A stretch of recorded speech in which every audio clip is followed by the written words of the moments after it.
All right, we're live. Oh, that was fast. Yeah, we did it. We're here. Right. Hey, it's my fault we're late. Sorry, guys. Good No, night. it's all good. Hi, Sean. After dark. Hey. Okay, there we How you go. doing? I thought you Goofy were after muted dark. for a second. That's why I I'm was not like, muted. hi, What's- Sean. No, I hear you. You're fine. Oh. You're good. Okay. Good. Yep. John, were you allowed to talk about what you were doing, or is it secret Yeah. stuff? It was streamed. Oh, A okay. bunch of us were playing Among Us. A bunch of YouTuber friends. So we a bunch of us were streaming it. Was one of your YouTuber friends AOC? No. Oh man. No, it is not. YouTuber friend. I'm flattered you think I have that much reach, but My no. YouTube friend Alex. Yeah, we were playing. She was Yeah, there. you know, me and Alex. Yeah. One day. I fear the day I have that much clout. Sure. Yeah, I would too. That's great power comes great responsibility. That's fitting considering what I've been playing. Yeah, exactly. There you go. Some narrative stuff. What you guys been up to the last week? We're working on getting our bathroom redone because we have realized it needs work kind of ASAP. So, Is it leaking? no, but we're worried we might find mold in there. So jeez. and the tub has already been pretty banged up from when we bought the place in the first place. It was in very poor shape. So we figured since we aren't going anywhere for the next 6 months minimum, might as well use our Yeah, our I heard you travel guys money. have you have the most cases in Canada right now. Dude, it's bad. It's getting worse, dude. I mean, you say that. My mom was like, "We got 1,800 today," and I was like, "Oh yeah, I got 18,000 yesterday in California alone." In Canada, it's bad, but Yeah. by American standards, it's the dollar to the American dollar. Yeah. An order of magnitude. Yeah, no, that sounds pretty bad. I'm kind of dreading that I have to do this trip, and I keep being like, just going to be worse and worse by the time I get there. Yeah, because people here are actively trying to get it now. They're like actually gathering in mass. It's so stupid. Yeah. There was a protest, anti-mask protest, like Saturday or something like that? Yeah. And we have those as well. Like, it's crazy. Oh my god. See, what is that? California mask isn't even that annoying. It's not even that bad of a thing. It's not like, yeah. Like I sometimes I wonder if they think they're wearing like a gas mask, a literal gas mask, where you just have to like the canisters you have to breathe through. Yeah. The subreddit public freak out is pretty regularly people like filming people at grocery stores just having fits because they're being told to put a mask on. Yeah. So that's awesome. Yeah. Bring on the vaccine, please. Yep. Need it. I hear UK's implementing it this month. Yeah, which I mean they're going to be a good test ground here. I'm curious to see how that's going to go. Yeah. But at least one vaccine creator has already said like, yeah, we're not going to be able to hit the goals we originally thought. We're going to have like half of that. So that's a bit scary. Yeah. I was just talking to my girlfriend and like, after the vaccine, after this is kind of in the past, like how long is it going to take before like you like go out and be like, "Hey, can I hug you? I haven't seen you in like a couple of years." To my friend, like, are you okay if we hug? Is this okay? Like the lingering kind of effects. Sure. I hope some things go away. I don't need to shake hands with people. I just don't need to shake your hand. Sure. Like I still miss hugging though, so I'm still gonna do that. With people like you care about, like even during this COVID, I saw my parents at some point. I hugged them because like they're my fucking parents. But like I don't need to shake a stranger's hand at an interview or something. No, like that's fuck fair. all that shit. Yeah. I don't see bowing becoming a thing though. It's gonna be like like hand signals and stuff like that. Yeah. How do we feel about like or convention like stuff after this? Not even just conventions, concerts too. Anything where people. I'm not even gonna do a convention until I've had like both vaccine doses. Like it's not. The thing is, conventions were already like, oh, you're guaranteed to get something. Yeah. Yeah. So now it's like, no matter what, that is real bad. The first con TRG does, we're gonna all get sick. There's no way. We've all basically skipped out on it. Sure. Yeah. No. And again, concerts. Like, how long is it gonna take me to be like, yeah, I'm okay going to a concert, like, and like not have to think about it or not being worried like the whole time. Yeah. That's probably gonna take like years. Yeah. Like, I don't think COVID's going anywhere. It'll just be kind of like the colder flu. Like, it'll be regulated. Right, but People I can don't. deal But with even it. then, like I'm assuming that's what it'll turn into. Yeah. It'll be kind of a thing, like, and maybe we have to get like a yearly shot, like the flu Yeah, or whatever. and that'll be years from now, but though. but before COVID, it was like I didn't go outside being like, "I'm gonna get a cold?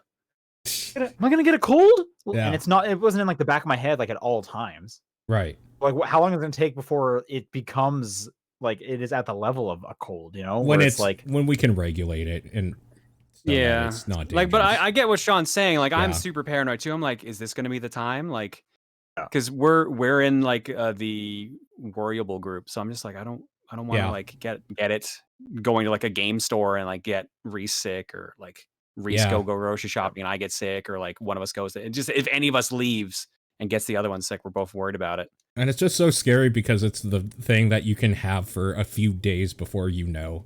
That's the worst part. It's not even like if you got sick, then you know. Like if it was transmissible after you started having symptoms, that's like, okay, I can just quarantine myself. It's fine. But this is like you have it, and then 3 days later, everyone you've ever loved is now trying to breathe. It's so bad. It's such a bad Jesus, thing. it's really fucking scary when you board it that way. Yeah. this is a great way to start the show. I know. Yeah. Nice cheery podcast about video games. Yeah, I didn't. I'm gonna do the impossible transition because we didn't talk about this on the show, but I would like to mention that the new Animaniacs reboot is awesome. Okay. I Cool. keep hearing really good things about this. Apparently, they nailed it really well. It's very good. It's super wacky, super zany to the max. That's in the song. I get a lot of good like meta jokes about how they just rebooted this for the money. A lot of jokes about that. How they've just been like gone for decades. A lot of good Trump jokes, more than you would think, which was pretty enjoyable. No, the original Animaniacs made fun of Bill Clinton all the time, so I'm not surprised. Okay, cool. Yeah, that's true.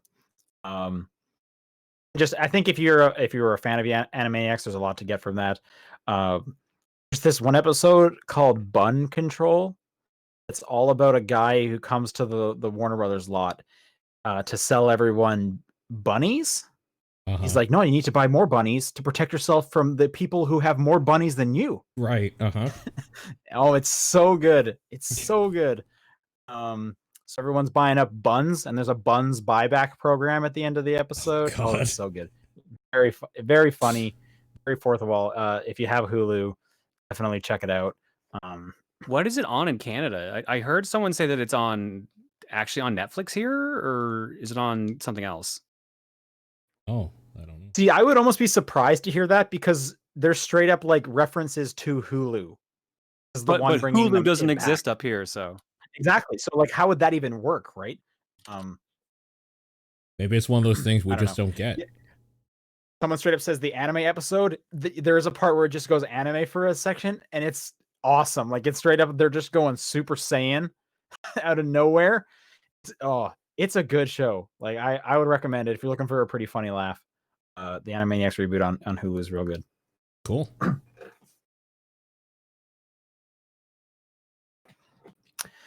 All right. No one else has anything to drop and mention. Then let's do the show. Let's call. All right. Top Down Perspective, December 3rd. I'm Sean Booker. Paul Fleck. John Wheeler. John, you got one game. Let's get through it. What have you been playing? Sure. Other than Picross, which is Picross, I have been playing the DLC for Spider-Man Remastered. And wow, it's bad. Yeah, I mean, it's nothing special, honestly. The City That Never Sleeps stuff, right? So the first one I really liked. I thought it was good, just slightly more, slightly higher. But despise Screwball, absolutely hate her. And she's so much more prominent in the DLC. Wait, is she the photobomb one? Yeah, photobomb. Oh my god, I know she's so fucking bad. For a photobomb, and somehow her challenges are way more difficult than Taskmaster's were, and I don't know how. It's ridiculous. When I realized that the trophies don't even ask you to get gold, they only want you to get silver. I'm like, all right, done. And it doesn't even count for 100%. It literally is just a thing you can do to show off. And which Who means is I'm this? not Is this an actual Spider-Man character? I don't know. I thought they made it for the game. It's the Screwball is the character who keeps getting her she's like a YouTuber or a streamer, and her fans are criminals from the raft and everything else. Oh, right. She's in the actual game, game right? for like one now. mission, but then she's got like 5 bases per DLC in the Looks like she actually is a character. Yeah. Oh, Screwball actually is in the comics. Okay, looks like it. She's so I'm not mad at the voice actress because obviously she did a great job considering what she had to voice, but I just hate the dialogue and the delivery she was told to do is just yeah, and her missions just aren't awful. that fun like at all. No, just not so fun. there are some fun ones. Like I like the ones where it's just like, all right, you only get to use 2 of your gadgets, but we keep like charging them up real fast to take out as many people as you can. Okay, those are really fun. Sure.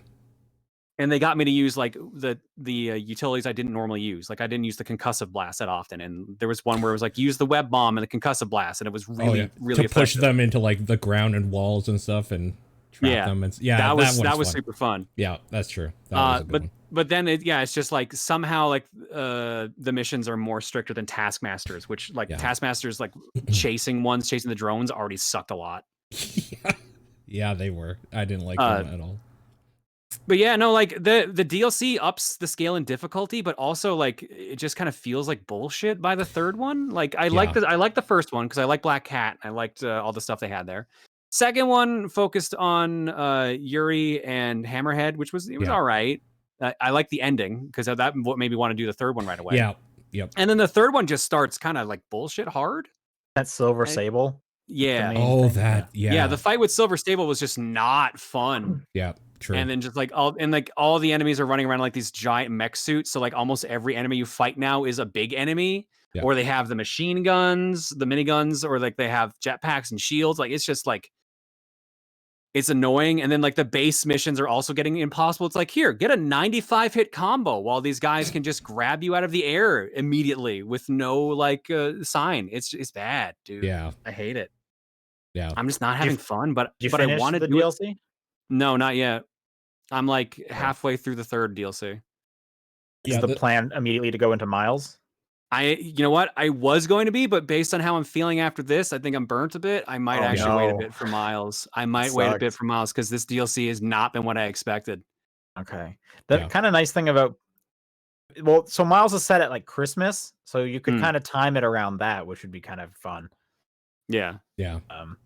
It's a bummer though, because like Miles is not difficult unless you want it to be hard, right? You can like turn up the difficulty, so you'll probably have a much easier time, especially after playing like a hard mode.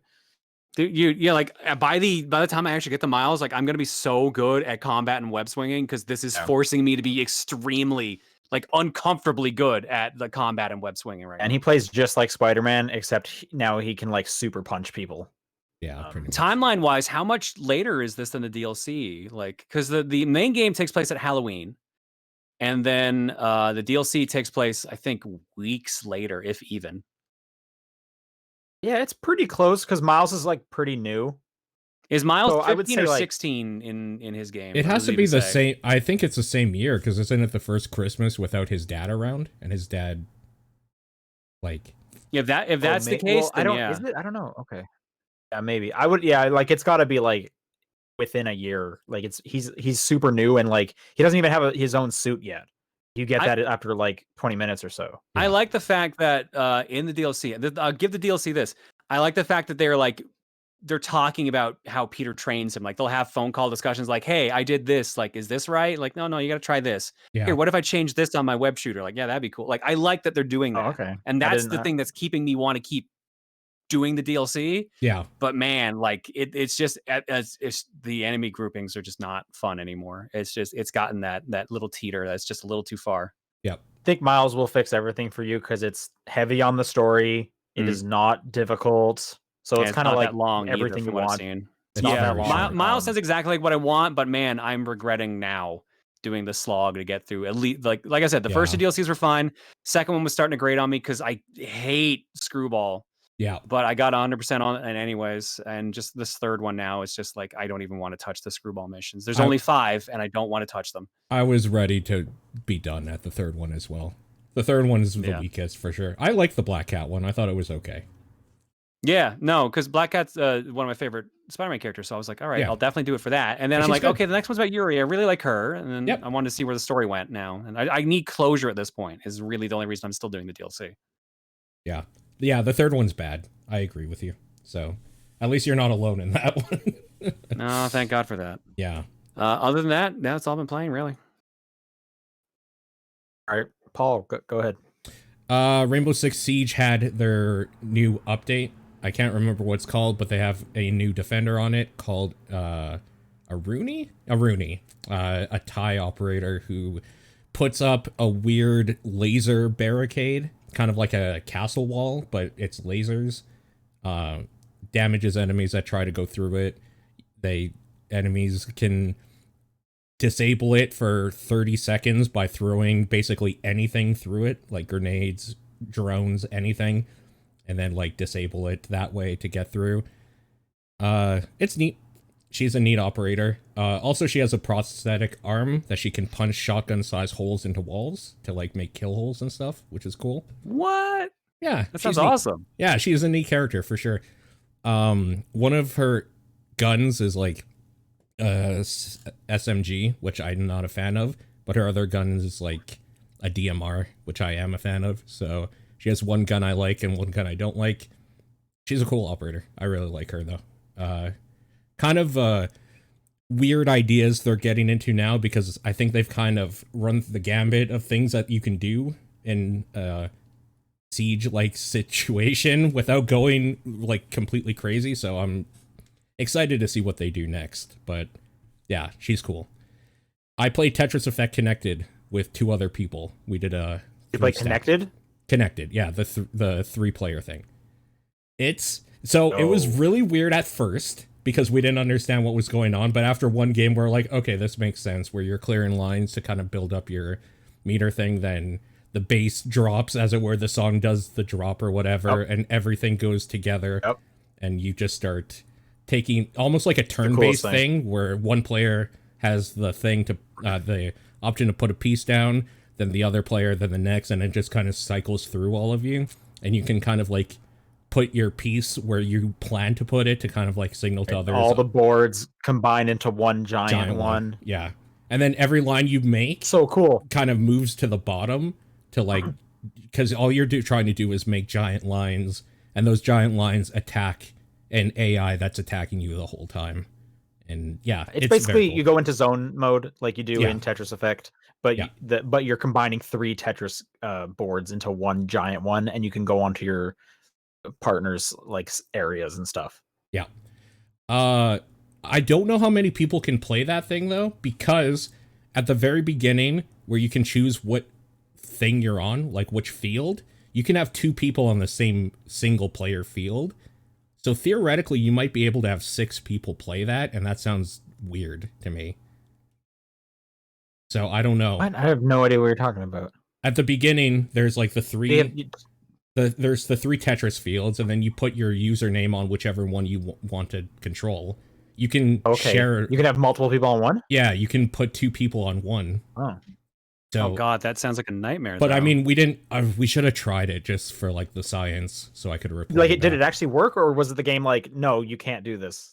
Yeah, no, we didn't even try it. So. Yeah, I bet you just can't do that. Yeah, maybe you can have the name there, but you can't both select it. That's my guess. Oh, maybe. Like when like 2 people are selecting like the same fighter or whatever. Maybe like that's my guess. Yeah, baby. Yeah, no, that thing's really, really cool. It's literally just Tetris with 2 other people, and then you're playing alone, and then sometimes you're playing with them, and it's very, very neat. I think it's so cool. Like, I think it's like, oh, this is why there's a subtitle and it's called Connected. This mode is so cool. It's a little bit of a bummer. I know a bunch of people with the game on Epic Game Store that do not have Game Pass, and so they can't play with me, and that sucks. Right. So it is only available for Xbox and Game Pass currently on PC. So if you have Game Pass, you can play it with people. If you have it on Epic Game Store or whatever on PC, you cannot, and that sucks. But whatever. I'm with PlayStation, yeah. In the last 4 days, I've played about 30 hours of Ghost of Tsushima. So I wrapped that game completely up. And without doing like a spoilerific job of talking about the story stuff, the thing that stands out the most about that game is that combat is so fucking good. It's hard to go to combat in the next game, which I'll talk about in a second, which is very, very, very basic. I have a pretty similar one because I'm playing Valhalla, and it's Yeah. like, these are pretty similar games, but this combat sucks. Yeah, so Ghost of Tsushima ruined me forever in open world combat, I think. Just the way that game makes you utilize the different stances to actually do stuff and like test you so well at the final fight areas on how much you've mastered that stuff and parrying and dodging and stuff like that. Like going to, I mean, I'll talk about it in a second, but Immortals Fenyx Rising is literally just like hitting the same button over and over until something dies, and it's super fucking boring. So yeah, sure, yeah, I can see that. Did you was your like go-to armor at the end that you were always wearing? Oh, dude, you have to represent Clan Sakai the whole time. Is that the one that lets you do the like 5 kills during a standoff? Yeah, because that's so awesome.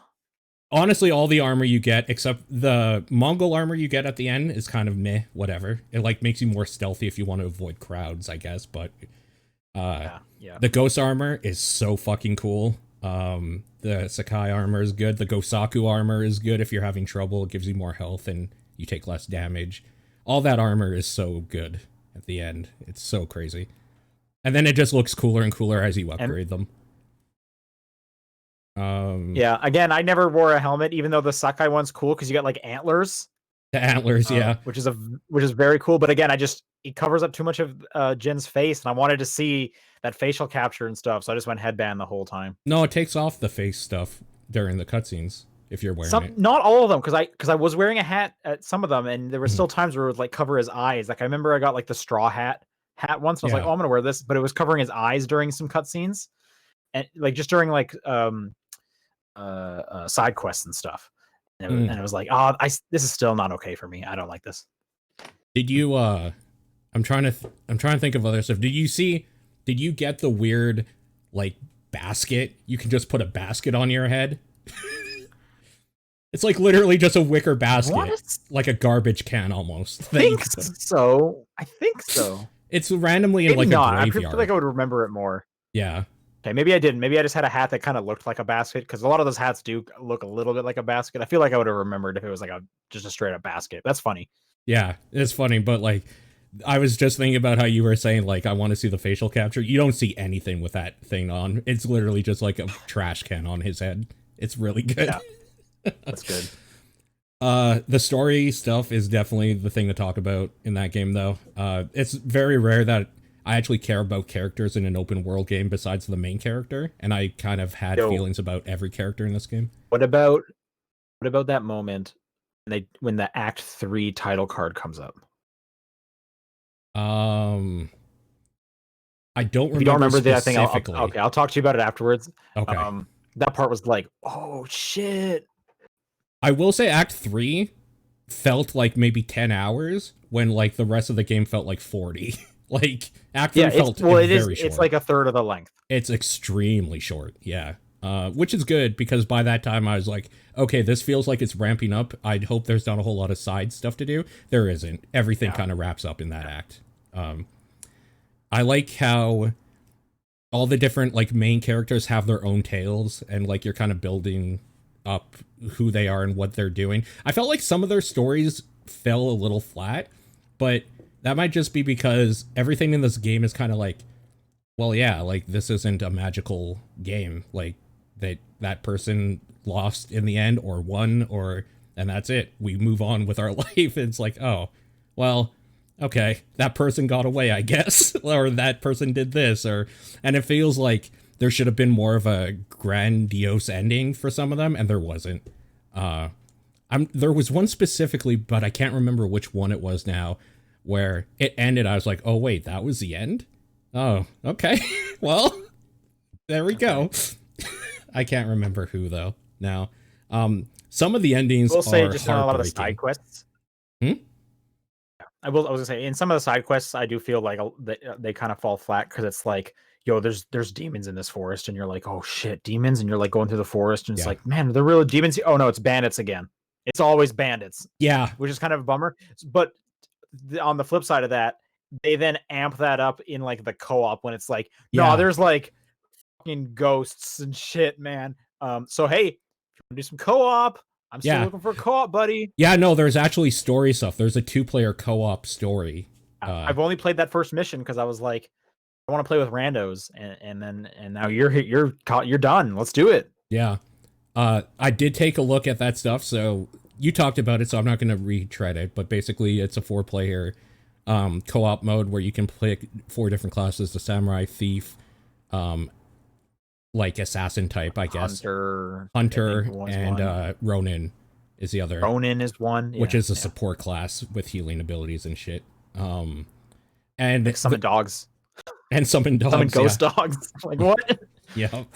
And there's kind of like a survival mode, which I'm assuming is kind of like the Left 4 Dead mode where you're going through a thing and things are attacking you, and that's 4-player. But there's also a story mode where you're playing the Tsushima Legends or whatever, and like that's the story stuff you're going through. There's also a raid that you can do. Which, I don't know what that means, but that sounds awesome. Yeah. So all that stuff looked very, very cool. That's the different stuff. That's the stuff that a few people, when they, like, I streamed all of this, so a few people were like, oh, see, I would have bought this game if, like, I knew that it had this or whatever. And it's like, yeah, I could see that. I kind of like in Ghost of Tsushima that all the demons or whatever are just bandits and people playing tricks on, like, the peasants to try to, like, scare them and use fear tactics and whatever, because your dude is just like, no, I'm a samurai. I know there's no such thing as demons. Let's go fucking kill a bandit or two. But every now and then, there's like an artifact you get, and there's like a weird aura about it and like a weird person about it. And it seems a little bit off, but like never enough where it's like, oh, there's actually magic in this world. And then you find out at the end with that update that it's like, oh, there actually is magic in this other demon world, and you can play a character in that world now. Yeah, there's really cool shit going on in that. It's easily one of the best open world games I've ever played in my life. It's so fucking good. Let's talk about open world games that don't do anything to push any narrative or anything new. Immortals Fenyx Rising came out, which is Ubisoft's Breath of the Wild, I would say ripoff, but it's more like an Assassin's Creed Breath of the Wild crossover that they did that takes place in like a Greek mythology thing. It's like a Odyssey. Yeah. It's primed to fail for me, because I just got off one of the best open world games I've ever played, and a huge one comes out in a week. But I will say it's not too bad. It just does nothing too special, I guess is the thing. Okay. So it does a lot of Breath of the Wild stuff. There are basically the shrines around the world. They're like little rifts that you jump into that are a puzzle room that you get an item at the end that you can trade in for stamina upgrades at your hub. There are like things you can cook to make potions to heal, or you can eat them straight up if they don't, that heal you for less or whatever if you don't make them properly. There's different weapons and gear you can get. However, none of it breaks. And I guess the thing I do like is that you just upgrade the different things, like just in general. Like you don't upgrade one sword or like one axe or whatever. You upgrade all swords or all axes, and then you can like just choose between the ones that give you different perks and stuff. So that's good. You have an axe that does kind of stun damage, and that's what you do to try to like knock things out so you can cut them up really fast with your sword, or you just use your sword to like do health damage to kill things faster, and you kind of switch between them depending on what enemies you're fighting. And that, I don't know, it's a beautiful looking game. The combat is okay, but it's boring. The thing about it that sucks is that the whole premise is that you're playing a character that's being told in a story by Prometheus to Zeus, and the writing in it is fucking terrible, and every time they talk, I want to kill myself. Oh. I fucking hate them so much. And they're talking all the time. Yeah. Kind of a side point. Did you play Genshin Impact? I did. Genshin Impact also does the climb everything sort of Zelda, right? And that's thing. another very Breath of the Wild Yeah. clone. Yeah, I've seen more people compare to Genshin than I have to. Sure. I think it's interesting that 2 of those came out this year. Yeah. And I'm kind of curious how they kind of compare in like which one is the better clone, so to speak. So one of the things me and a buddy like to do is make up stupid awards for games at the end of the year. And like this one won't win like any award because it's not best open world. It's not best Breath of the Wild like for this year. It's not best use of like Greek mythology of this year because Hades came out this year. Like it doesn't kind of do anything good. Sure. Yeah. It's so just this kind of makes me think of like a Watch Dogs 3 where it's like this is fine. Mm-hmm. I want to play it. I have like 3 other open world games I'd rather play right now. So, but like this isn't a bad game. What if in Watch Dogs 3 it's fine, but every now and then a stupid joke is said while you're exploring the world because they're trying to be funny? It's just Watch Dogs 3, but instead of like Zeus, it's like a wacky robot. A wacky British robot. Zeus is this wacky robot. Somebody said it best. They were like, this is the first product I've ever seen that made Zeus unlikable. Completely unlikable. Because he specifically is the one that is like always trying to crack a joke and it falls so flat. Like for me specifically, it falls so flat every time. I don't think there's anything that got a laugh out of me in this thing yet. Your main character's fine. They're kind of just like there, and they're kind of just like playing a straight person that is just like act there and reacting to things, but everybody else seems to be trying a little too hard. And it's kind of too bad because they do tie in some story stuff with like old mythology tales and stuff like that, and that stuff is neat, but it has that like that gross broth of like stupid narration that it's stewing in, and it feels a little bit ruined to me. Also, they ruined the title card, which should be punishable by death, where like it's a cool title card and then Zeus and Prometheus are just like talking over it and making stupid jokes, and it's like, oh, that was so cool until you said something. What if you mute the game and you have like a podcast playing? See, that means it would be perfect, actually, because I was actually all right, maybe that's the way to. I was looking through the options. Way to play Borderlands. Yeah, I was looking through the options. Like, if you can turn them off, this game is totally great. Like, it's fine. And after the tutorial area, it does tone down a lot because it's now an open world that you can just do stuff in. And the exploration is fun. There's stuff everywhere to do. Everywhere I went to, it seemed like there was a chest to get or like a puzzle to do or a shrine or something. And yeah, I guess my main question is like, is it a good Breath of the Wild? Like, if I enjoyed the loop of Breath of the Wild, is this going to scratch that itch? Yeah, if you like just exploring, running into something, doing a little puzzle, and getting something from it, it will, for sure. Okay. Yeah.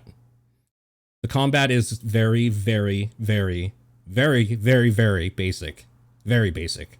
But, like, it's literally you hit, like, right bumper to do, like, slash attacks, and then you hit it a bunch of times to combo, and then right trigger to use your axe to do like a combo with your axe, and that's pretty much it. Unless you use... This is pretty much Assassin's Creed combat. Yeah, okay. So I figured it's... If you like Assassin's Creed combat, it's that. So, yeah. Right on. That's all I've been playing. All right. Before I start, John, did you get an Xbox? I think I did. Oh, whoa. Shit! Was it the phone or... So... What? Is it the phone app or the website that you did it? They ended up being available on both. So I got it on the phone app, and then I also had a chance to get on the website, but I didn't want a chance getting two and accidentally canceling each other out. Okay, nice. So I'm glad the phone worked for you. Nice. Way to go. So what happened? So for those wondering, while they were going through their games, I was on Walmart.ca trying to get an Xbox, and they sold out in 30 seconds. They kept saying not available, but it would let me put it in the cart, and then they all disappeared after like 3 minutes. So I kind of gave up, and then on a whim, I just refreshed, and apparently they just came back. All the bundles came back, and it went through perfectly fine. So I think that means you took one from some other kid and they gave it to you instead. Finally, Stupid kid. Finally. Yeah, so I got a confirmation email, so I'm going to assume that it means I got it, but it also says I'm not getting it till January. So I was just about to ask, how long is that? Like, yeah, it's gonna a take? month wait. But you know what? I'll take a guarantee and wait a month rather than Sure. have to keep searching for months and hope I Sure. get it. And obviously you did the X, not the S. Correct.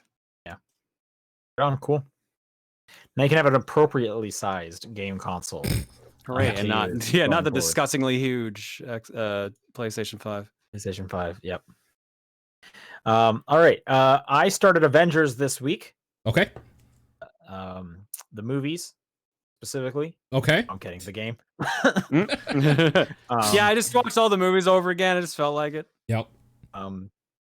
First one's great. 2, not so much, but 3 and 4. Anyway, Avengers. Crystal Dynamics is Avengers. Yeah. That game is boring. Really? I like that campaign quite a bit.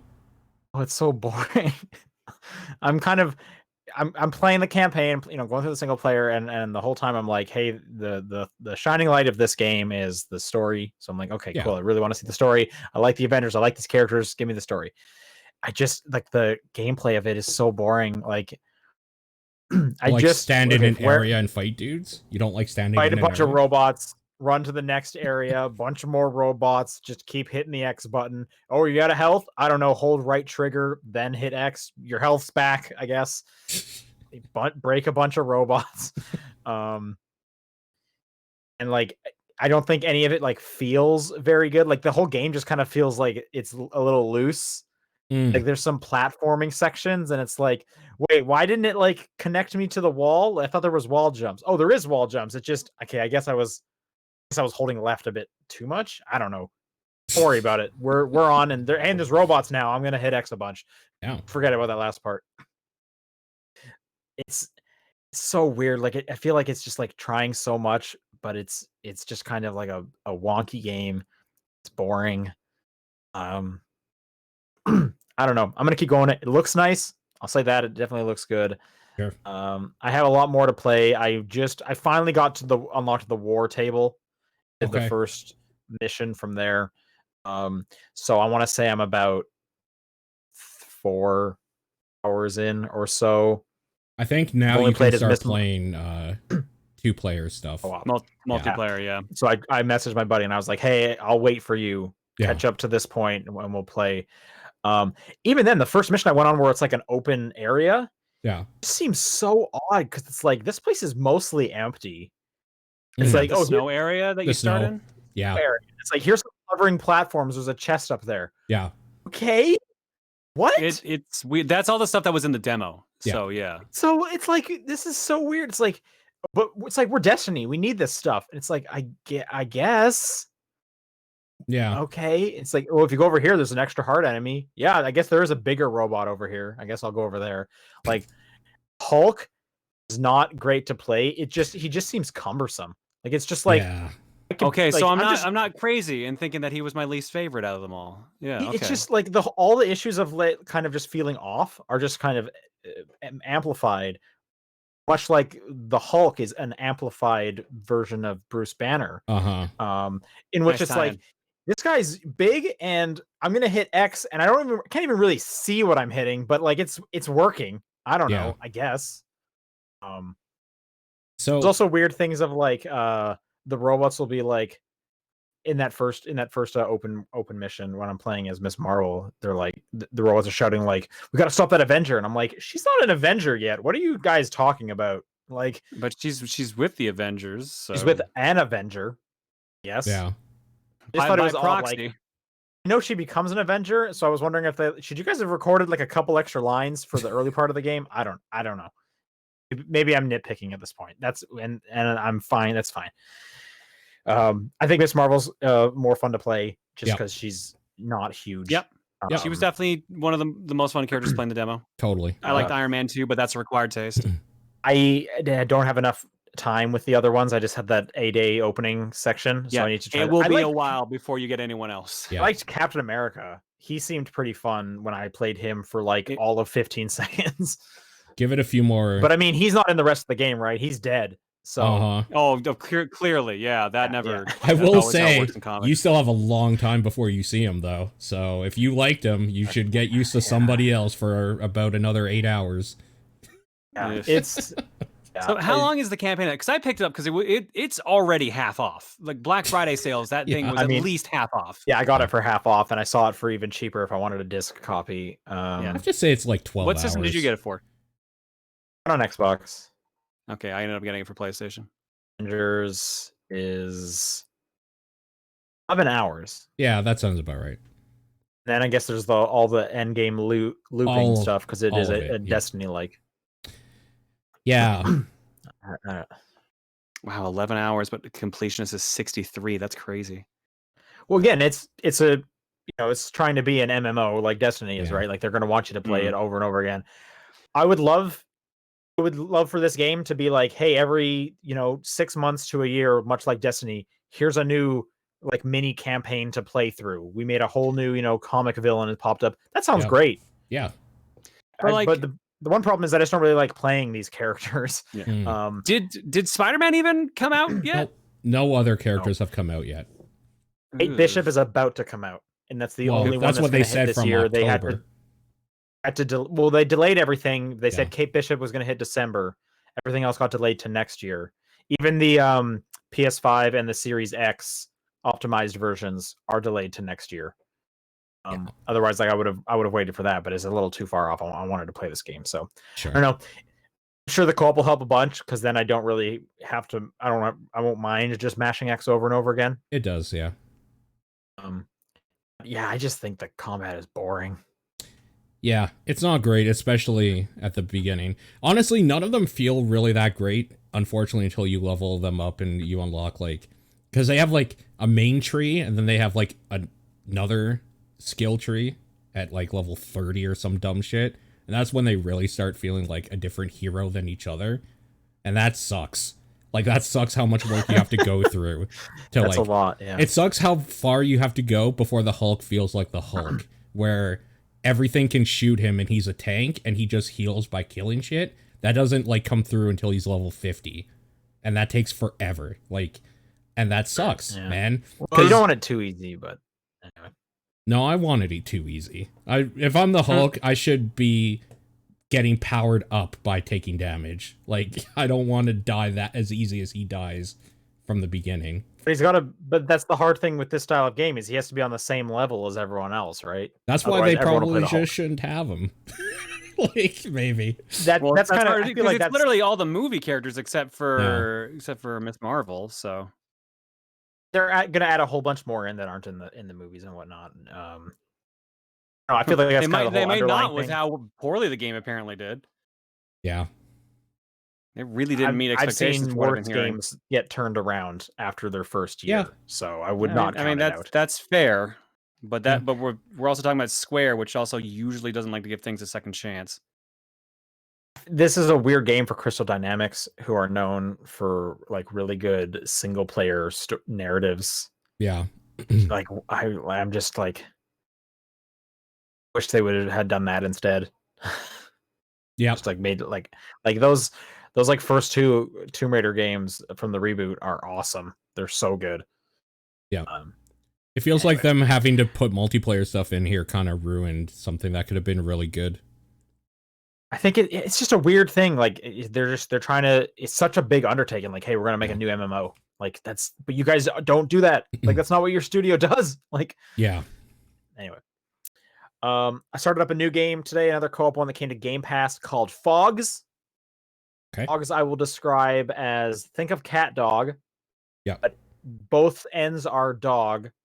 Oh, did that finally come out? They don't have limbs. It plays like Nobi Nobi Boy. It's co-op, and each of you control a head. This came out today. Okay. Oh, wow. Okay, so some of my friends used to play this every, like, PAX. It was at every PAX, and they would always play it. Okay. So I wonder if they're aware that it's actually out now. It's fine. It looks good. It's silly beyond belief. I think it's a little slow. And to the point where it's like, okay, I get the puzzle. Now we have to kind of go do it, and this is taking a little bit it's like a couple steps too long for like every puzzle. And because it's physics based, it's like really not super easy to move around the world, especially when half your body is controlled by another person. It's not like cumbersome to move, but it's a little longer than you'd probably like based on like how fast you figured out the puzzle. The trailer makes it seem like it goes to some weird genres. There's like some stealth sections you have to get by people and whatnot. Right now, it's been a lot of like one of us, we have to like grow a fruit so we can cross this bridge, and then we have to like burn it down so that we can let these like little gremlins through. And you know, it's basically a puzzle game tied to a weird Nobi boy character. And that's funny. I don't know if it's funny enough for me to like play through the whole thing, because like I said, it's a bit slow. What's going on, but it looks cute. The characters you come across, they're goofy. You know, one guy's wearing like a corn cob on his head, and he's also got it on his chin, so it looks like a beard, but it's corn cob, and that's funny. Another guy has a great beard. That was cool. So if Nobi Boy, but there's a campaign and it's co-op, sounds interesting. Definitely check it out. That's Phogs with a PH. Lots of good food pun jokes in the game with like the achievement names and stuff, so that's great to see. Okay. Cool. It's a weird here. Okay, here's a weird thing. A lot of the puzzles require you to like, there's like a hose, like some water coming out of like a pipe. You need to make something grow by getting the water over there. So what do? One of you bites on the pipe, the other one stretches their body, and the water goes through your body onto the thing you need to grow. Okay, sure. And it's a lot of stuff like, this is gross. What is happening right now? Or That's one of pretty you good. bites a hot pepper, the other head is now blowing fire out of their mouth.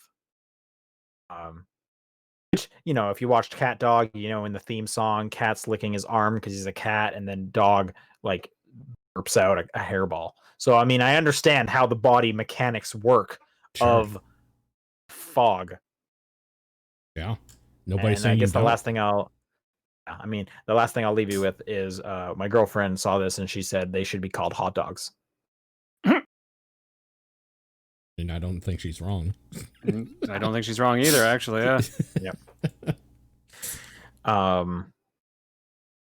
Right. Last game I've been playing is I started the Somnium Files, or the Somnium Files. Mm-hmm.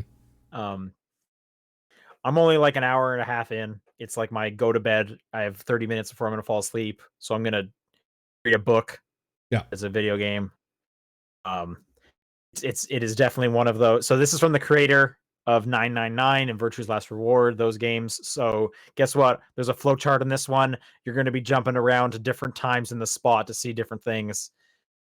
Great. That's exactly what I want from the creator of 999. 999 is fantastic. Yep. You should play 999. I'm looking forward to getting into this. I don't really have much to say other than this is the first time I've played my Switch, probably 3 weeks, because I got the new consoles. So the graphics look old compared to what I've been looking at these days. But that's fine. But it really was just like, oh, look at this 720. This isn't bad animation. What is this? Oh, okay, whatever. It's fine. I'm looking forward to playing. I probably won't have much to say for a long time. But here's your regular reminder that if you're listening to this, you need to play 999. Sure. And you can thank me later. Can I interject before we go on? John, did you finish Bloodstained?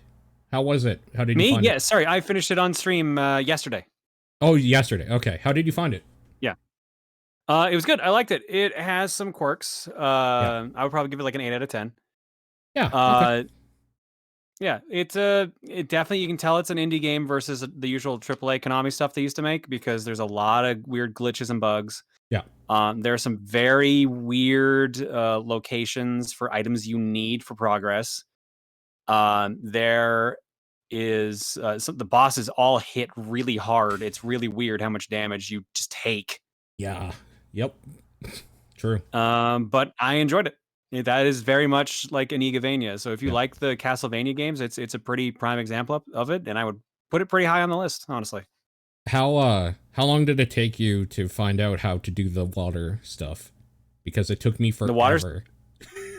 The water stuff, just when I found the enemy, I got lucky. Like, so no one told me what the enemy was. Okay, yeah.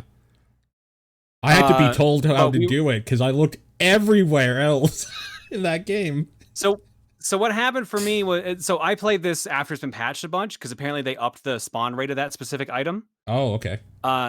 But I was just wandering through the water area. I'm like, man, I can't sink underwater. I don't know what I'm supposed to do here. Yeah. Oh, hey, there's an enemy I need for a mission. Let me kill it. So I had to kill like 8 of them, and the 8th one gave me the shard. So I was like, oh, well, that's convenient. That's really good. But again, like, you shouldn't have to hunt around to do that. That's stupid. That's the worst part of the game. That's the worst part. That's one of my biggest complaints about Dawn of Sorrow. So, like, yeah, I was mad that they had done the same thing again. Yeah. They didn't learn their lesson, basically. Yeah. Also, I don't know if this is like spoiler stuff, so I won't get too far into it. Did you fight any of the secret bosses? All but one. Or sorry, I fought all of the bosses, but I didn't have enough healing items to take on the last boss I had left, which was the train? No, what? Train boss? No, we fought that one. Okay. That was no problem. It was the one you need a book for. You need a certain item in your inventory to fight. I'm trying to remember. It's been a while, but sure. There's a whole bunch of them. There's like, what's that one that hits really hard in like one of the last areas that also summons demons in his fight? Oh, that's the Carpenter. The Carpenter. That fucking fight, dude. I hate that fight. Fight was brutal. But apparently, like, I told my chat, like, yo, after I've beaten like a boss or like a game or the game, you can just tell me whatever you want. And they're like, yeah, no, the easiest way to do it was just stand on the ceiling. And apparently, like, he couldn't hit you. Really? Oh, that's fucking infuriating. But like the demons would still be a problem. But like apparently his attack he doesn't work straight up. Interesting. Okay, I didn't know that either. Yeah, I think that game's cool. I'm glad you played through it. Sorry, that's all I wanted to bring up. Yeah. All right, let's do a little bit of news. Nothing really happened this week. Finally. Yeah. Switch firmware update 11 released with some actual useful stuff. You can now transfer screenshots and videos to smart devices or like your computer and stuff. You don't have to just put them onto Twitter and then save them off of Twitter. Yeah, that would have been nice. You can also put them on USB drives, and you can prioritize downloads. I guess just for completion's sake, there are Super Mario Bros. 35 avatars added. The last one is Nintendo put out a little press release and video announcing that Super Nintendo World is going to open in Universal Studios Japan on February 4th. That's cool, but I don't. Like, is the other part of are other parts of the world at the point where they can open amusement parks? Japan is. Fair enough. They still are going to have some like COVID procedures and stuff, but like, can you imagine waiting in line for an amusement park ride, and after every ride, they have to wipe down every seat? Ugh. Like, those lines are going to be ridiculous in length. Can I add something to news here? I just read. Sure. Casey Hudson and Mark Dara are leaving BioWare again. Oh yeah, that happened today. Yeah. Holy shit. So, Casey Hudson, the GM of BioWare, and Mark Dara, the executive producer on Dragon Age, that's coming up, are leaving the company, apparently. So this is the second time Casey Hudson is stepping down. Man, what's going on at BioWare? What is going on over there? That doesn't leave me with a... Go ahead. Assumption is after Andromeda, then after Anthem, there's a lot of pressure at that studio. Yeah, I bet it's a lot of people being like getting pulled in different directions. Yeah. A lot of investors and shareholders you got to appease, and there's probably a lot of pressure both on Dragon Age and then whatever the next Mass Effect is. Yeah, no, for sure. So And there's a little Skunkworks team slowly working on Anthem that everyone makes fun of. So apparently, the studio is going to be overseen by Samantha Ryan, and you named Christian Daly, who joined from Blizzard, is going to be leading the Dragon Age project. In Mark's absence there, so I don't know those two names, but I don't need to. It seems like they're throwing people around there. Yeah, remember they had that like expose or whatever where people were saying that like they had therapists and stuff come in and they were making fun of people that were breaking down from the stress of releasing Andromeda and stuff like that. That was I don't remember that at all. No. Yeah, that was, but it seems like BioWare is not a great place anymore to work, and that's such a bummer. I hope that some good comes out of this, but I don't know, man. It doesn't leave me with a lot of hope for what's coming up. Yeah. I mean, BioWare's fallen from like a really high art in the industry. Yeah. So I'm sure it's a lot of, there's a lot of tension there with that and people that you report to and whatnot. And so bummer. I'm sure it's a weird place to work, but they were one of my favorites. So I hope they get it around, but who knows? What a bummer way to All right, end let's these. do some questions. If you would like to send a question in, it is topdownperspective@gmail.com, at TDP Podcast on Twitter, the Discord channel, or John's P.O. Box. Evan writes, what are some underrated soundtracks? Oh. I will always say soundtrack to the game Shatter. Yeah. One of the best video game soundtracks ever, but like nobody played that game because it was just a little indie downloadable game on PlayStation 3. Yeah, that's a good one. I think it's on PC. That soundtrack is phenomenal. Yep. I'll always fight for Simon Vicklin's soundtrack, so Payday 2 and Bionic Commando Rearmed. Yep, those are good too. The thing is I don't know about underrated. Like, I like Jake Kaufman's stuff, specifically the Shovel Knight soundtrack is like one of the best. I feel like Shovel Knight's not underrated. Yeah, no, sure. I don't have a whole lot of underrated soundtracks, I don't think. Let me think. Again, like another non-underrated one, the Meat Boy soundtrack rocks. The original Which one now?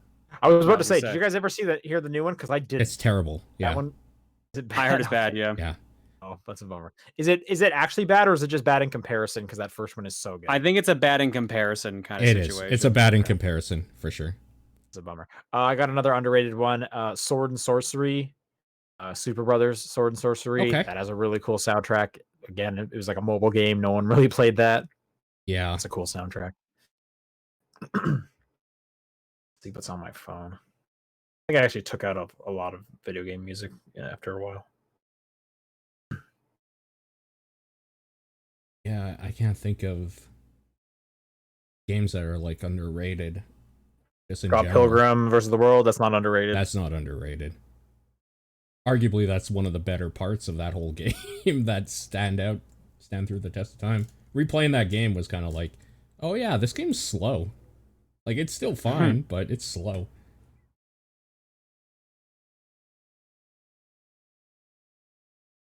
Oh, I like pretty much like anything by the Rez developers, what they end up doing. So, Tetris Effect is a great soundtrack. What was that game? Child of Eden? Is that what it was called? Yep, that's the one. I like that one as well. I think that's the underrated one because, everyone knows Tetris Effect's music's good and Rez music's good, but no one played Child of Eden because it was kind of like a Connect game. Sure. I mean, that guy has a music group called Genki Rockets that I like. So if you like those, check out Genki Rockets.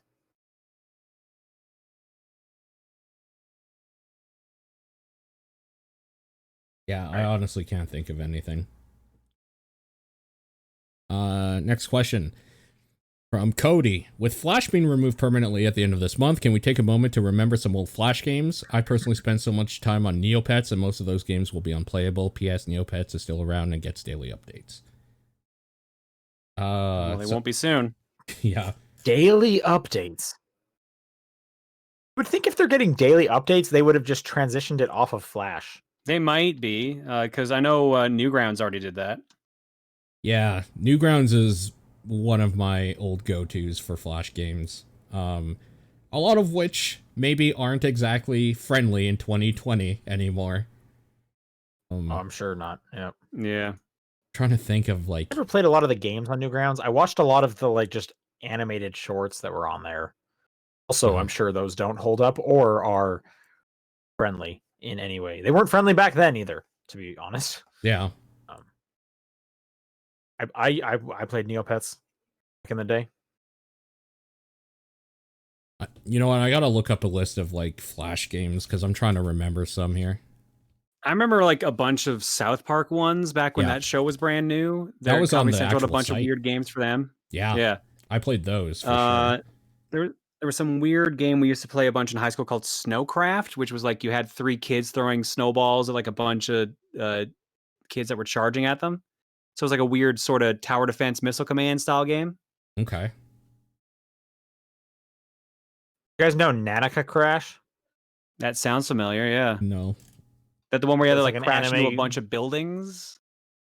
Or It's like a walls? bike anime Oh. girl, and you would crash it, and then they would like fly and bounce off stuff. Yeah. I played that. I mean, I guess like some of the best ever became actual games, right? Meat Boy, for example, was Flash. Alien Hominid was Flash.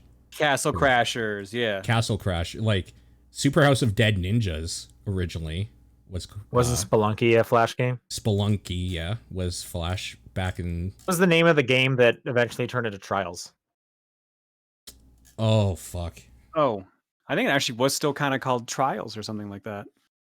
That makes sense. Blooms was Flash. So like a whole bunch of them became like fully fleshed out games on different platforms and stuff. Ski Free. Oh man. Oh god. Yeah, Trials was a browser game in 2000, somewhat similar to a game called Kickstart 2. Maybe it's just Trials that I'm thinking of then, because I definitely played like the original. Yeah, Trials 2000 Java, Trials 2 2007 Flash, Trials HD 2009 Xbox 360, and then consoles afterwards. Oh right, N. All right. N oh was great. yeah, Yes. N was Oh, Flash. that's probably the one I played the most of. I played so much N. Yeah. And I played a lot of the N plus. I never played N plus plus. Always wanted to, just never got around to it. I mean, it's more N. It's exactly as advertised. That's all I want. But yeah, when they added like the co-op levels and stuff in there, man, I played so much N plus. Yeah. And then there's a whole bunch of tower defense stuff that were fun. Man. Yeah. That sucks. Good old Flash. Yeah. Supposedly, I think there's people that have glad a lot either of these worked on games- or made an emulator for it, so you can still play them. Sure. I guess, and I was about to say, a lot of these games that they got ported and made like an actual good version Yeah. elsewhere. So that's good. But then, Yeah. like, we still lose it on things like Homestar Runner's old website with all their cartoons and their games that they built for them. Sure. Yeah. It's true. But most of the cartoons have been ported to YouTube now, so. Good. Yeah. Next question from Suku. Now that Christmas season is dreadfully upon us, what are some of the best Christmas-themed levels in video games? Freeze Easy Peak from Banjo-Kazooie, because that's literally like Christmas. There's even a Christmas tree, snowman, presents. And the second DLC for Saints Row 4. The one where you say the Saints Save Christmas. There we go. Oh, okay. Oh, okay. Yeah. Christmas themed levels. I can't think of many levels. I can think of some games like, or actually, Costume Quest's DLC was Christmas, wasn't it? I didn't play that. That's like the only Costume Quest I I didn't haven't play played. it either. Yeah, Pretty for sure the first, you're right on that. First Costume Quest, yes. Arkham Knight, or no, Arkham City is set on Christmas Eve. Okay. And that's their like explanation for why like nobody's on the street. Everyone's at home for the evening. Sure. I just said Miles Morales is set during Christmas time. Yep. God. Iron Man 3 is set during Christmas time. The movie. Yeah.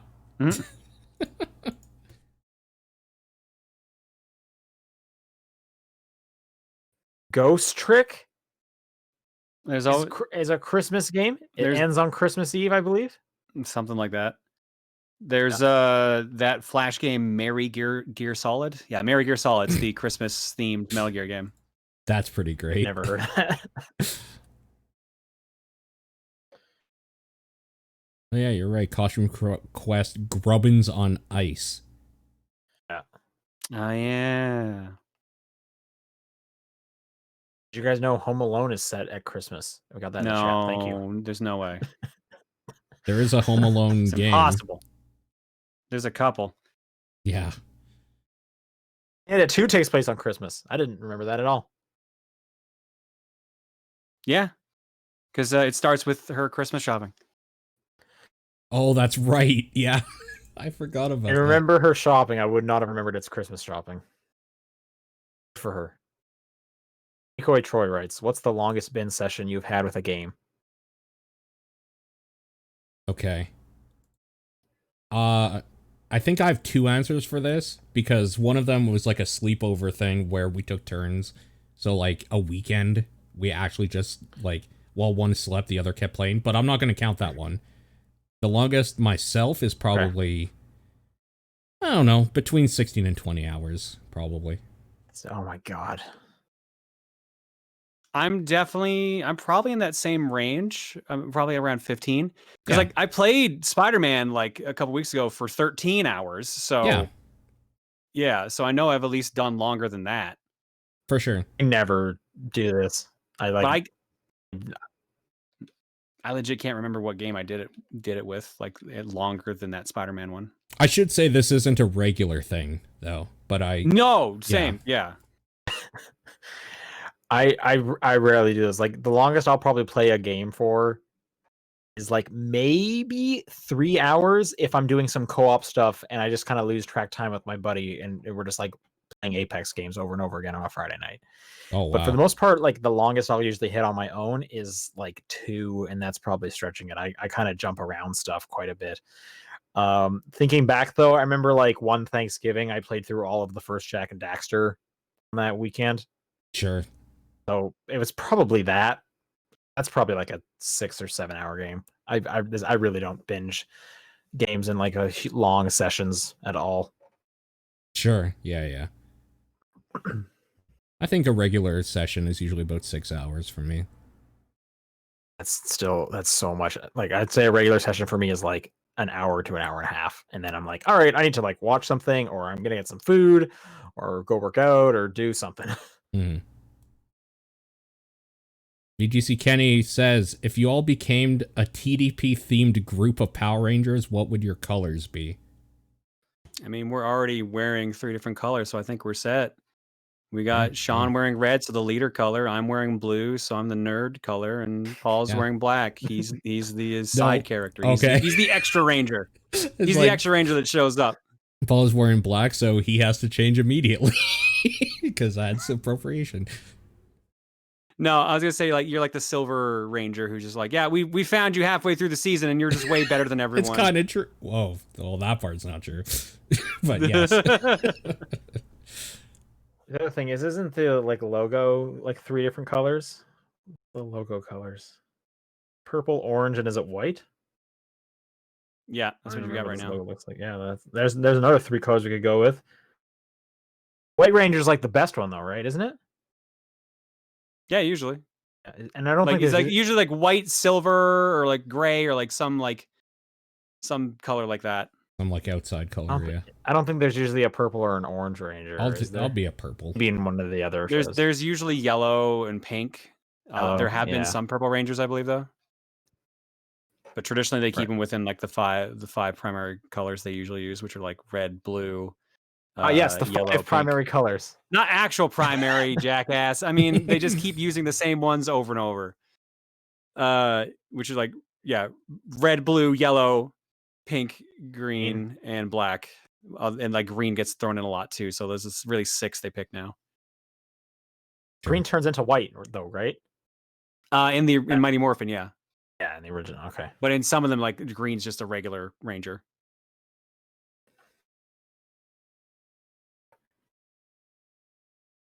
Right. I think John, you're up. Oh, was that mine? Sorry. Linebeck writes in and says, "Do you think that too often we attribute the creation of a game to one person, whether actively or subconsciously? I see people putting all the praise or blame on a single individual a lot when it comes to media in general. I mean, that's just what happens when you're like a spokesperson in general. That just happens to you. Yeah, it goes I would say we either don't way. do this very often in games. I think maybe in movies you do with like the director. I would argue no, because like, what about anything Hideo Kojima's made? Yeah, he gets praised for everything. The thing is, it's rare in games because Yeah. even in scenarios with like Hideo Kojima, I can think of like what 2 or 3 other people that maybe have that. Like it's Peter Molyneux. yeah. Oh, okay, Peter Molyneux. I wasn't thinking of Peter Molyneux. I was thinking of American McGee. No, you guys are just gonna keep saying names while I said I can't think of anyone. Beyond Two Souls, Detroit. David Cage. David Cage. Yeah. I feel like a long time ago you could maybe say Cliff Bleszinski. Yeah, you definitely could say. Yeah, Cliff. but he's retired now. Yeah. Swery, I might still do it with Swery. I would still do it with Tim Schafer probably as well, even though I know he has a team of people. Yeah.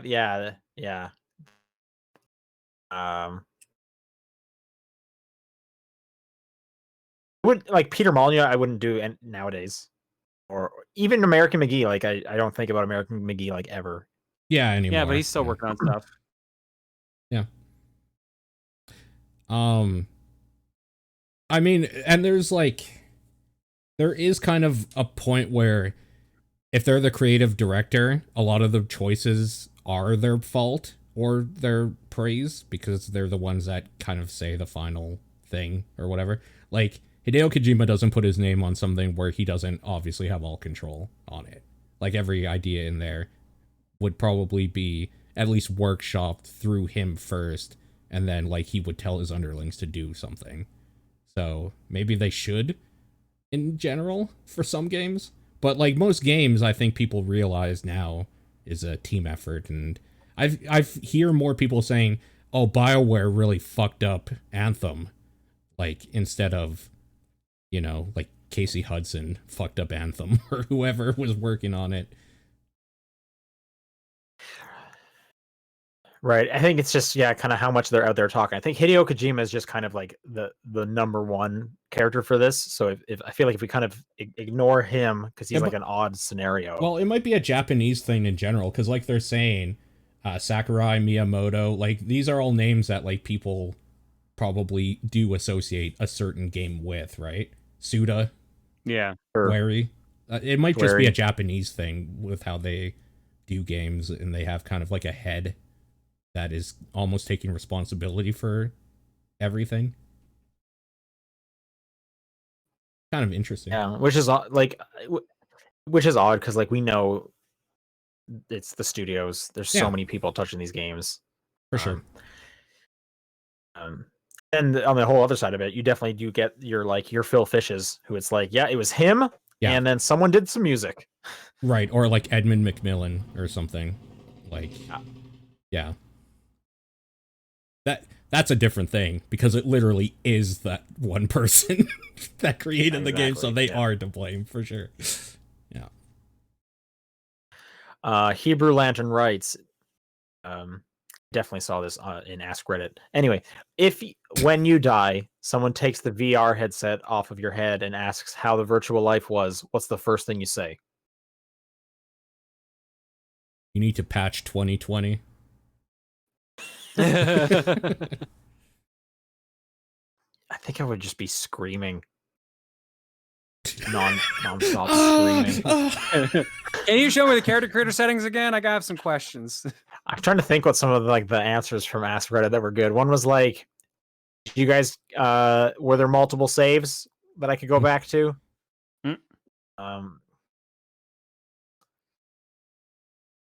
Show me some cheat codes. Yeah. Just a single tear rolls down your face.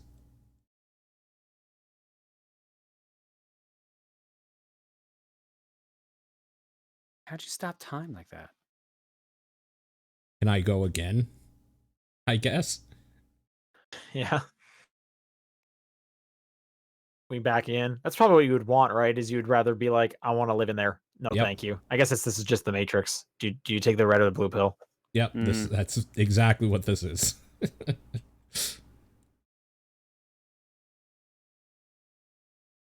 Next question from Rinku. What's a game you played when you were younger that would be considered shovelware by your standards now, but younger you enjoyed and you have nostalgia over?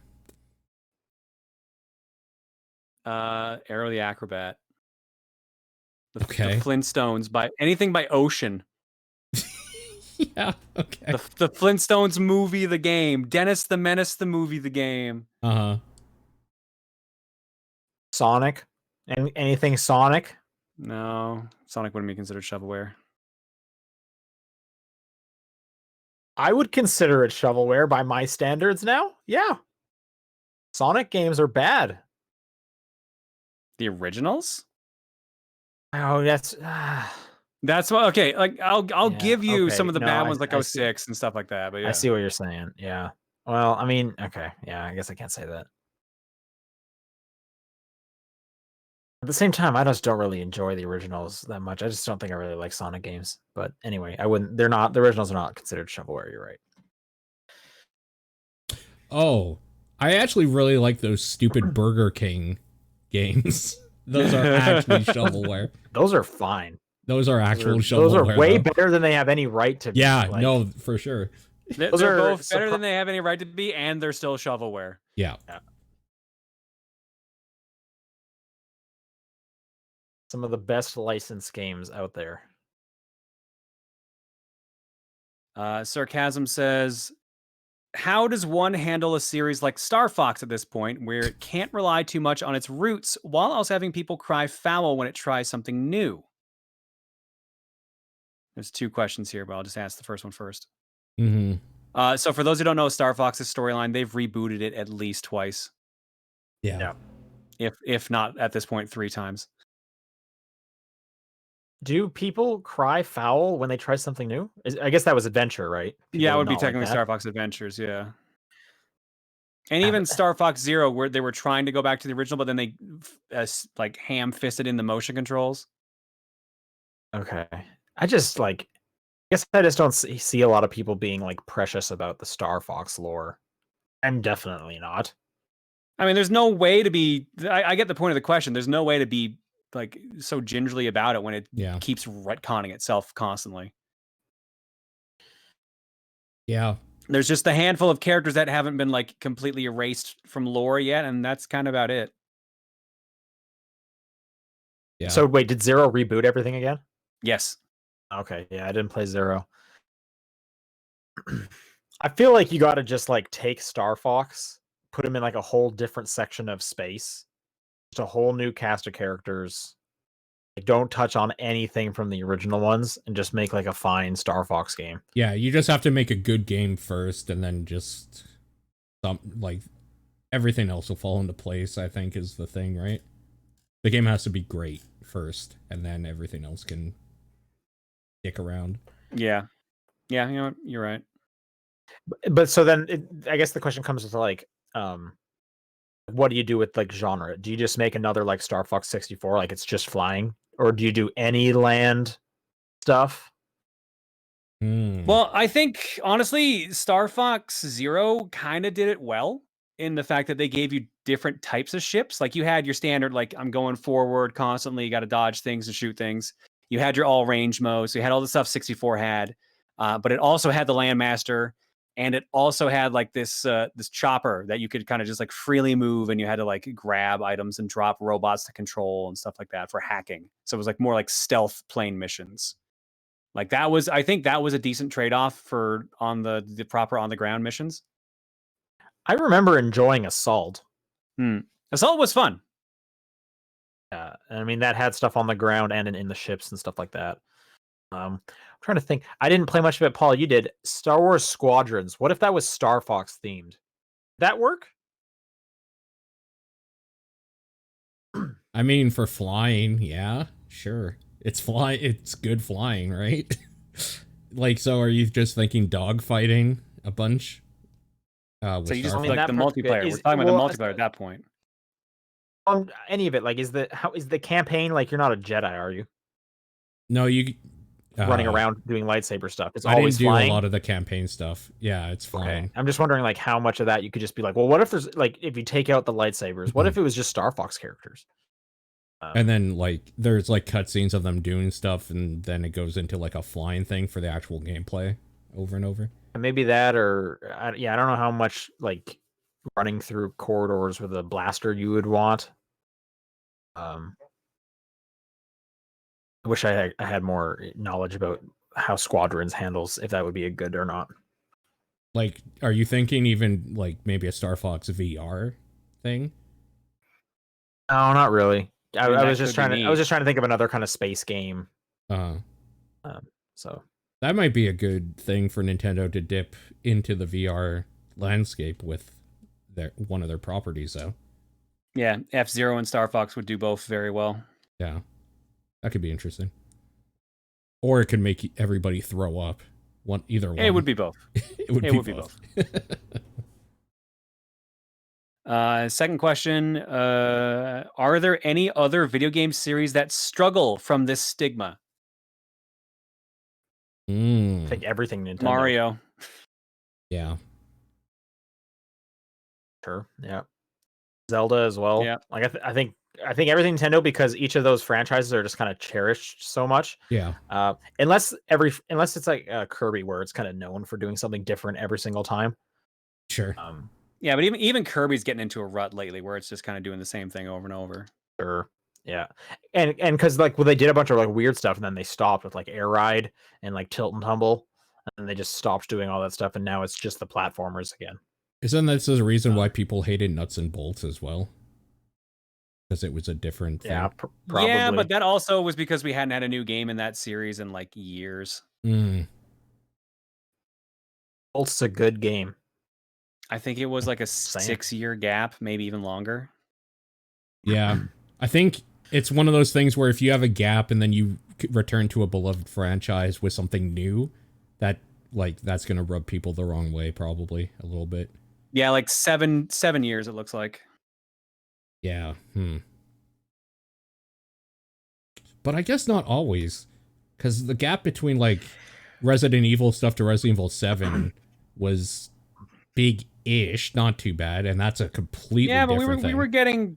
we were getting games every couple of years in that franchise. Yeah, but none of them were first person, which was a complete different thing. Well, there were a couple, like the light gun games, but yeah, there hadn't been one of those since like PS2. Yeah. So, like, it's not every franchise, I guess. There are certain ones for sure that when something changes, people freak out. Got a good one. Halo. Has Halo tried something new? And because of that, they Halo Wars, like barely, like they're so afraid to try something new. Like I remember when a Bungie ended and 343 picked it up, and 4 was like so similar, and it was like, really? Like I think if they change something significant, people would pretty freak out. They definitely hold that thing dear. I think they need something different, so I'm actually kind of interested in Infinite. It sounds like they're finally doing something different. I think Halo is a good example of this.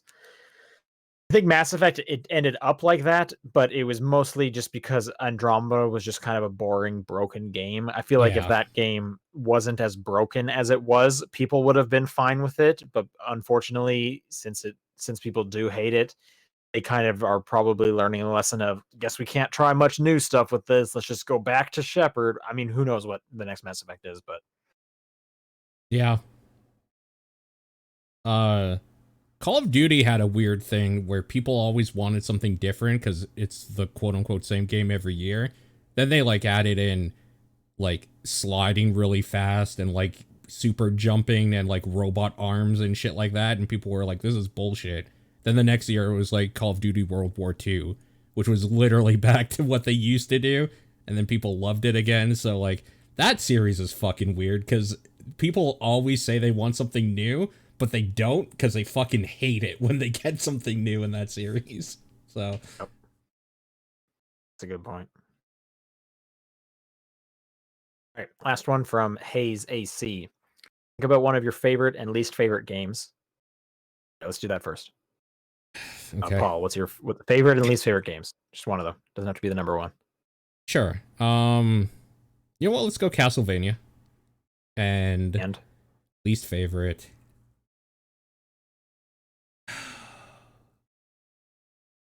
God, I don't usually think about. Let's say Beyond Two Souls. Okay, John, one of your favorite games. Bomberman. One of your least favorite games. Aiden Chronicles: The First Mage. Okay, I'm gonna go with the first season of The Walking Dead. And Hyrule Warriors. Yeah, okay.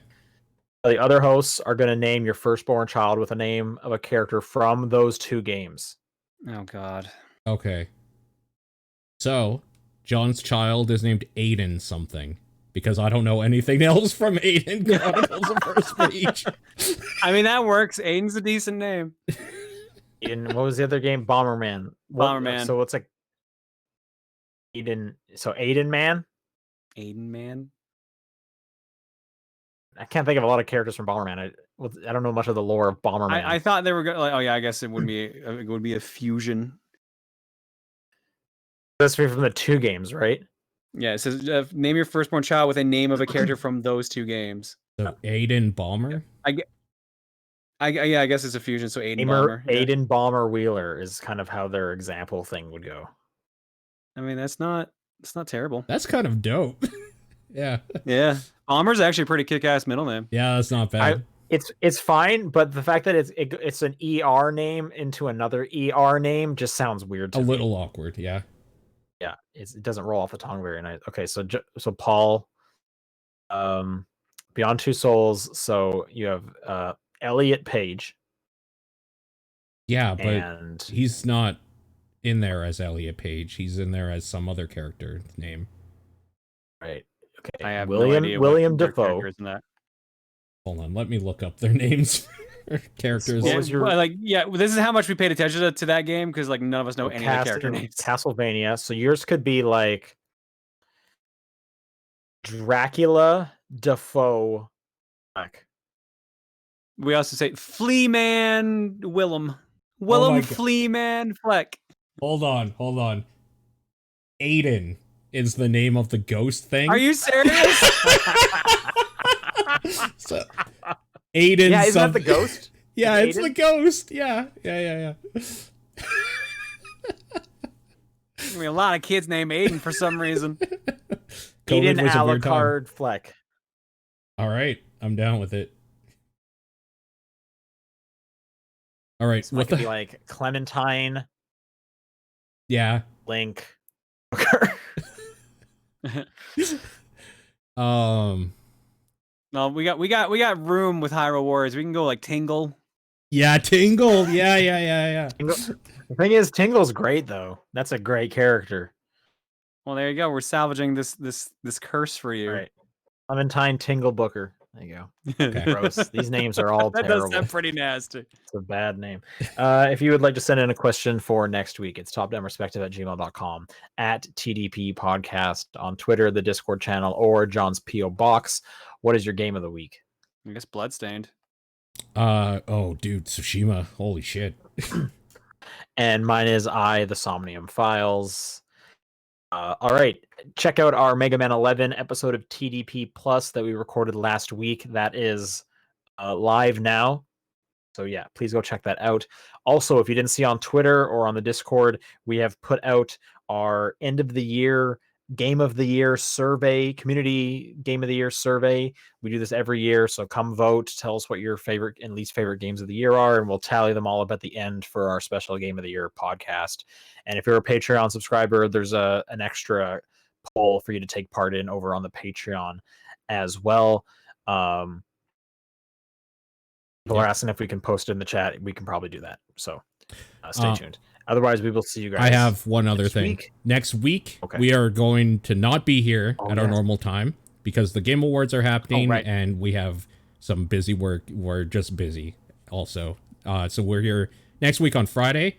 I will be streaming the full Game Awards, and I think Sean will jump in John's next week on Thursday when it's live. On Thursday, yeah. John can jump in if he wants to, but there's whoever can jump in wants to can jump in.